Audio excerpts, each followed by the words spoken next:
মাকে পুতেকক কৈছে, বাবলু তোমাৰ চকলেটটোৰ আধা ভণ্টিক দিবা। মন কৰিবা, ইয়াত চকলেটটোৰ আধা। মই ইয়াত কোনটো দিশত গুৰুত্ব দিবলৈ বিচাৰিছো সেইটো প্ৰথমে মন কৰা। বাক্যটোত চকলেটটোৰ ইয়াত বুলি কওঁতে কি বুজাইছে? এটা বস্তুৰ আধা বা চকলেটৰ আধা আদি কথাৰ পৰা কি বুজিছো তাকে আমি কাষৰ চিত্ৰটোৰ পৰা চাম। একৰ আধা, ইয়াত মই এটা বস্তু লৈছো, সেই বস্তুটোক সমানে দুভাগ কৰি তাৰ আধা অংশ দেখুৱাইছো। ইয়াত মই বুজিব বিচৰা কথাটো হ'ল এই ৰ অৰ্থ কি? ৰই ইয়াত কি বুজাইছে? অৰ্থাৎ এই অংশটো এটা বস্তুৰ দুই ভাগৰ এক অংশ বুলি সাধাৰণতে আমি জানো। গতিকে একৰ আধা ইকুৱেল আমাৰ ভেলুটো আহিব লাগে আধা আহিব লাগে। একৰ আধা কিমান পাব লাগে? আধা পাব লাগে। অৰ্থাৎ 1 ৰৰ সলনি যদি আমি এটা পূৰণ চিন বহাই দিওঁ, দুই ভাগৰ এক অংশ যদি কৰি দিওঁ, তেন্তে 1 এগুণ 1 হৈ যাব আৰু তলৰ 2টো তলত কপি হ'ব। তাৰ মানে আমি এটা কথা নুবুজিলো নে যে ৰৰ সলনি আমি ইয়াত পূৰণ চিন বহুৱাটোৱে ঠিক হৈছে। অৰ্থাৎ ইয়াৰ পৰা আমি সিদ্ধান্ত ল'ব পাৰো যে ৰয় পূৰণ বুজায়। গতিকে ভৱিষ্যতে তোমালোকে শব্দত যেতিয়া এটা ৰ পাবা, তাৰ সলনি এটা পূৰণ চিন বহাই দিব লাগিব। এই কথাটো আমি এই উদাহৰণৰ পৰা শিকিলো। আমি জানো যে পূৰণে ক্ৰমৰ বিনিময় বিধি মানে। সেই অনুযায়ী দুই ভাগৰ একৰ পিছফালে আছে, তাক যদি আমি আগফালে লৈ আহো আৰু একক যদি আমি পূৰণৰ পিছফালে লৈ যাওঁ, তেতিয়াহ'লে তাৰ ৰিজাল্ট দুই ভাগৰ একেই পাম। এই শব্দটোৰ অৰ্থ, এই শেষৰ লাইনটোৰ অৰ্থ আমি কি বুজি পালো? একৰ আধা যেনেকৈ দুই ভাগৰ এক হয়, ঠিক তেনেকৈ দুই ভাগৰ একৰ এক অংশ দুই ভাগৰ একেই হ'ব। অৰ্থাৎ আমি ইয়াত এই দুটা বাক্যৰ পৰা বুজি পাব লগা কথাটো হ'ল একৰ দুই ভাগৰ এক অংশ দুই ভাগৰ এক। আকৌ ইয়াক ওলোটাকৈ ক'ব পাৰো যে দুই ভাগৰ একৰ এক অংশ দুই ভাগৰ এক। এই গোটেইখিনি কথাৰ অৱশেষত মই এটা সিদ্ধান্তত উপনীত হৈছো যে ইয়াত ৰটো পূৰণ হৈছে। ৰটো কি হৈছে? আমাৰ পূৰণ হৈছে। অৰ্থাৎ যেতিয়া কোনো এটা বাক্যত ৰ থাকিব, তেতিয়া সেই ৰৰ সলনি আমি পূৰণ চিন বহাম।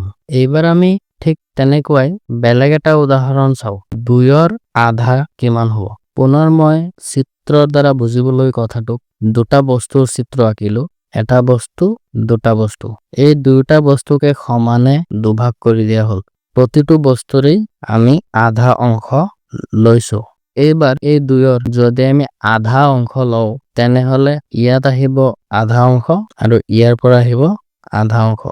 অৰ্থাৎ আমি আধা যোগ আধা অংশ এনেকে দুই ভাগৰ দুই অংশ পাম। অৰ্থাৎ এটা গোটা বস্তু পাম। তেনেহলে আমি 2ক কপি কৰি ৰৰ সলনি পূৰণ চিন বহাই দিব পাৰিম আৰু দুই ভাগৰ এক অংশ ওপৰৰ পৰা কপি কৰি লৈ আহিম। এতিয়া আমি চাব লগা বিষয়টো হ'ল আমি ৰৰ সলনি যে পূৰণ বহাইছো, পূৰণ বহোৱাৰ ফলত আমি এই একেটা ৰিজাল্টেই পাম নে নাপাম? বলা আমি এই হিচাপটো আগবঢ়াই নিওঁ।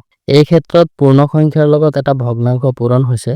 তোমালোকে যদি 1 নং ভিডিঅ'টো চোৱা নাই তেন্তে চাই ল'বা। ইয়াত পূৰ্ণ সংখ্যা আৰু ভগ্নাংশৰ লবটোৰ লগত পূৰণ হ'ব আৰু তলৰ 2টো কপি হৈ যাব। অৰ্থাৎ আমি ওপৰৰ 2 গুণ 2 পালো আৰু তলৰ 2 কপি হৈ গ'ল। অৰ্থাৎ আমি ফাইনেল ৰিজাল্টটো দুই ভাগৰ দুই অংশ 2 কেনচেল কৰিলে ইয়াত আমি ৰিজাল্টটো 1 পাম। ইয়াৰ পৰা দেখিছো যে এই নিয়ম আৰু আমি চিত্ৰৰ সহায়ত যিটো ওলাইছো, এই দুটা ৰিজাল্টেই একেই ওলাইছে।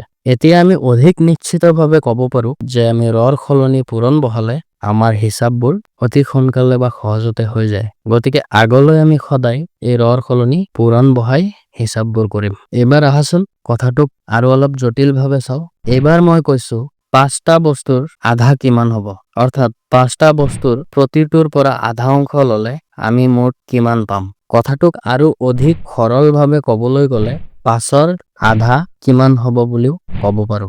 ব'লা প্ৰথমে আমি 5টা বস্তু লওঁ। প্ৰতিটো বস্তুৰে দুভাগ কৰিম আৰু তাৰে আমি আধা অংশ ল'ম।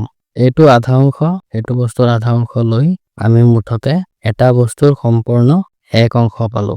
একেদৰে ইয়াতো আমি সম্পূৰ্ণ 1 অংশ পালো। একেদৰে ইয়াত আমি এটা বস্তুৰ 2 ভাগৰ 1 অংশ পালো। 1 অংশ যোগ 1 অংশ যোগ 2 ভাগৰ 1 অংশ। ইয়াত মুঠতে ক'বলৈ গ'লে আমি পোৱা মুঠ অংশ হ'ল 2 ভাগৰ 1 অংশ, 2 অংশ, 3 অংশ, 4 অংশ, 5 অংশ। 2 ভাগৰ 5 অংশ। ইয়াক যদি আমি মিশ্ৰ ভগ্নাংশলৈ পৰিৱৰ্তন কৰোঁ তেন্তে দুটা বস্তু আৰু এটা বস্তু 2 ভাগৰ 1 অংশ, 2 সমস্ত 2 ভাগৰ 1। একেটা কথাকেই আমি যদি আকৌ পূৰ্বৰ দৰে হিচাপ কৰোঁ যে 5ৰ 2 ভাগৰ 1 অংশ, অৰ্থাৎ 5 ৰৰ সলনি এটা পূৰণ 2 ভাগৰ 1 কপি। এই ক্ষেত্ৰত আমি 5 পূৰণ 1 আৰু তলৰ 2 কপি কৰি দিব পাৰোঁ আৰু আমি ফাইনেল ৰিজাল্টটো পাই যাম 5 1 গুণ 5 ডিভাইডেড বাই 2, অৰ্থাৎ 2 ভাগৰ 5 অংশ। ইয়াক যদি মই ভাঙি দিওঁ তেনেহ'লে 2 সমস্ত 2 ভাগৰ 1 অংশ পাম, অৰ্থাৎ আমাৰ ফাইনেল ৰিজাল্টটো পূৰ্বৰ দৰে একেটাই ওলাব। গতিকে আজিৰ বিষয়টো অধিক দীঘলীয়া নকৰি ইয়াকে কৈ থব বিচাৰিছোঁ যে আমি ৰৰ পৰিৱৰ্তে পূৰণ বুজিব লাগিব।